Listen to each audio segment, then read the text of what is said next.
মাননীয় মুখ্যমন্ত্রী একটি বিষয়ে সভাকে অবগত করবেন, আমি ওনাকে বলতে অনুরোধ করছি।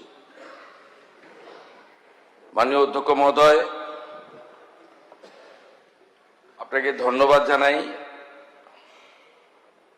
একটি বিবৃতি দেওয়ার সুযোগ করে দিয়েছেন আমাকে। কেন্দ্রীয় স্বরাষ্ট্র সমবায় মন্ত্রী মাননীয় অমিত শাহজি তার 3 দিনের পশ্চিমবঙ্গ প্রবাসের সময় তিনি গতকাল একটি চিঠি রাজ্যের মুখ্যমন্ত্রী হিসেবে আমাকে দিয়েছেন। আপনার অনুমতি নিয়ে আমি চিঠিটি পড়ছি। চলতি বছরটি ভারতের মহান শিক্ষাবিদ, রাষ্ট্রনায়ক এবং প্রখর চিন্তাবিদ ডক্টর শ্যামাপ্রসাদ মুখার্জির 125তম জন্মবার্ষিকী। ডক্টর শ্যামাপ্রসাদ মুখার্জি ভারতীয় ভাষাগুলির সংরক্ষণ, বিকাশ এবং তাদের ব্যাপক প্রয়োগের একনিষ্ঠ সমর্থক ছিলেন।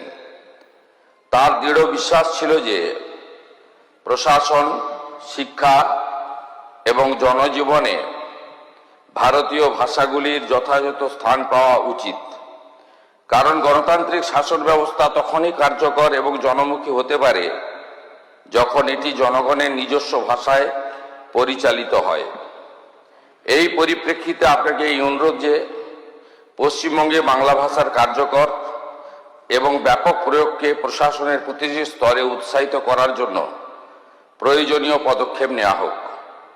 বিশেষত এটা নিশ্চিত করা আবশ্যক যে ভূমি ও ভূমি সংস্কার কার্যালয় থেকে শুরু করে মুখ্যমন্ত্রীর কার্যালয় পর্যন্ত প্রশাসনের প্রত্যেকটি স্তরে ফাইল পরিচালনা, টিকা অর্থাৎ নোটিং, দাপ্তরিক চিঠিপত্র এবং সরকারি আদেশগুলি বাংলা ভাষায় করা হবে। এছাড়াও নাগরিক পরিষেবা, ডিজিটাল প্রশাসন ব্যবস্থা, আবেদনপত্রের নমুনা, শংসাপত্র, পোর্টাল, ওয়েবসাইট, মোবাইল অ্যাপ, প্রশিক্ষণ সামগ্রী, সার্বজনীন সূচক, সংবাদ বিজ্ঞপ্তি, অন্যান্য সমস্ত সরকারি যোগাযোগের মাধ্যমেও বাংলার প্রয়োগকে অগ্রাধিকার দেওয়া উচিত।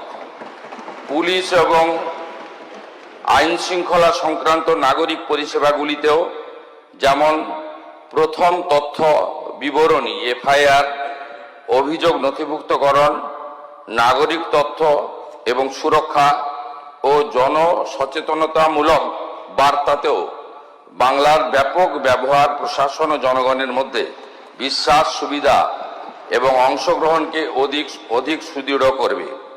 এছাড়াও ভারত সরকারের সঙ্গে দাপ্তরিক চিঠিপত্রের ক্ষেত্রে বিদেশি ভাষার পরিবর্তে বাংলায় এবং রাজভাষা হিন্দির প্রয়োগ করা যেতে পারে।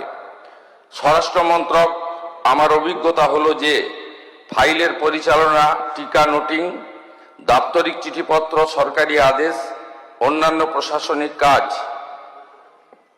হিন্দিতে সম্পূর্ণ দক্ষতা, স্বাচ্ছন্দ্যে সম্পাদিত হচ্ছে। এই অভিজ্ঞতা ভারতীয় ভাষায় সুশাসন এর সম্ভাবনাকে আরও সুদৃঢ় করে। এই লক্ষ্যে স্বরাষ্ট্র মন্ত্রকের রাজভাষা বিভাগের অধীন প্রতিষ্ঠিত ভারতীয় ভাষা অনুভাগ এবং এটির দ্বারা বিকশিত ভারতী বহুভাষিক অনুবাদ সারথী সফটওয়্যার রাজ্য সরকারের জন্য উপযোগী হতে পারে। এই বিভাগটি ভারতীয় ভাষাগুলিকে প্রশাসনিক কাজ, অনুবাদ, আদর্শ, পারিভাষিক শব্দাবলী, ডিজিটাল ভাষা সমাধান এবং সক্ষমতা তৈরির ক্ষেত্রে বিশেষজ্ঞ এবং বাংলা ভাষার ব্যাপক ও কার্যকর প্রয়োগের জন্য প্রয়োজনীয় প্রযুক্তিগত এবং প্রাতিষ্ঠানিক সহযোগিতা প্রদানের সচেষ্ট। আমি বিশ্বাস করি যে ডক্টর শ্যামাপ্রসাদ মুখার্জির 125তম জন্মবার্ষিকীর এই বিশেষ উপলক্ষে আপনার সরকার ভারতীয় ভাষাগুলির বিকাশ এবং প্রশাসনে এগুলির ব্যাপক ব্যবহারের জন্য কার্যকর পদক্ষেপ নেবে। এটি কেবল সুশাসন শক্তিশালী করবে নয়, বরং ভারতের ভাষাগত সাংস্কৃতিক ঐতিহ্যকে শক্তিশালী করার দিকেও একটি গুরুত্বপূর্ণ অবদান রাখবে। শুভেচ্ছা সহ আপনার অমিত শাহ। আমি এই পরিপ্রেক্ষিতে রাজ্য সরকারের পক্ষ থেকে ঘোষণা করছি আগামী 1 সেপ্টেম্বর 2026 থেকে পশ্চিমবঙ্গে সর্বস্তরে আমরা বাংলা ভাষাকে বাধ্যতামূলক কার্যকর করলাম। আমাদের সরকারের পক্ষ থেকে এই সময়কালে অনুবাদক বা অন্যান্য যে বিষয় থাকবে সেগুলো করা। ভারত সরকার বা অন্যান্য রাজ্যের ক্ষেত্রে আমরা বাংলা ভাষাতে চিঠিপত্র করব, উত্তর দেব। তার সাথে সাথে ভারত সরকারের সঙ্গে যোগাযোগ সংক্রান্ত বিষয়ে আমরা বাংলা ভাষার সাথে হিন্দি ভাষাতেও উত্তর বা প্রশ্ন চিঠিপত্র আদান প্রদান করব। কিন্তু এই রাজ্যে সামগ্রিকভাবে সমস্ত সরকারি ক্ষেত্রে 1/9/2026 থেকে বাংলা ভাষাকে, আমাদের মাতৃভাষাকে আমরা এখানে কার্যকর করার সিদ্ধান্ত গ্রহণ করে মাননীয় কেন্দ্রীয় স্বরাষ্ট্র সমবায় মন্ত্রীর যে উপদেশ তাকে আমরা গ্রহণ করার সিদ্ধান্ত পশ্চিমবঙ্গ সরকারের পক্ষ থেকে ঘোষণা করলাম। এবারে আমি মাননীয় অধ্যক্ষ মহোদয়কে বিকালে একটু টাইম চাইব, 10 মিনিট।